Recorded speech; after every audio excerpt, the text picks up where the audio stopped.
చెప్తున్నాను. Chronological age అంటే మనం పుట్టినప్పుడు మన పేరెంట్స్ మన డేట్ ఆఫ్ బర్త్ ఫిక్స్ చేస్తారు, దాన్ని ఒరిజినల్ ఏజ్.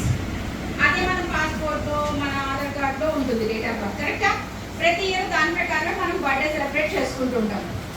అలాగే బయోలాజికల్ ఏజ్ అంటే మన ఏజ్ పెరిగే కొద్దీ మన బాడీలో కూడా చేంజెస్ జరుగుతూ ఉంటాయి. హార్మోనల్ ఇంబ్యాలెన్స్ జరుగుతూ ఉంటుంది కదా.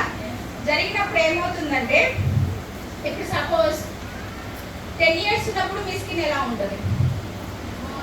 స్మూత్గా ఉంటుందా?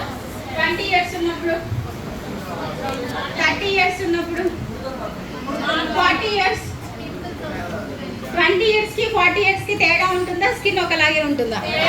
తేడా ఉంటుందా? ఎంతమంది 40 years లో ఉన్న స్కిన్, అంటే 40 years మీ ఏజ్ అనుకుందాం, 30 years లో ఉన్నప్పుడు వెళ్ళాలని కోరుకుంటుంది. కరెక్టా? కానీ అది సాధ్యమా? కానీ బ్యూటీ ప్రోడక్ట్స్ తోనే సాధ్యము. 40 years ఉన్న మీరు 30 years లోకి, అంటే మీ స్కిన్ ని తీసుకోబోయే capacity, power only beauty products కి మాత్రమే ఉంటుంది. ఎందుకంటే ఎగ్జాంపుల్ చెప్తాను చూడండి. సెలబ్రిటీస్ 50-60 years అయినా ఇంకా హీరో హీరోయిన్స్ గా ఉన్నారా? సినిమాలు ఏమైనా ఫ్లాప్ అవుతున్నాయా? హిట్ అవుతూనే ఉన్నాయి, చూస్తూనే ఉన్నాము. కోట్లాది మంది ఫ్యాన్స్ ఉన్నారు. సినిమాలో యాక్ట్ చేసే హీరో హీరోయిన్లకి వాళ్ళ బెనిఫిట్స్ ఏంటి?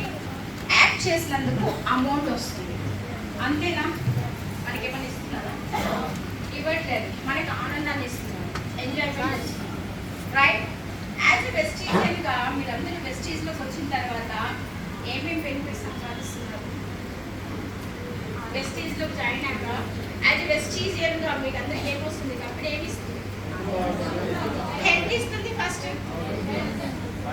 ఇన్కమ్ ఇస్తుంది,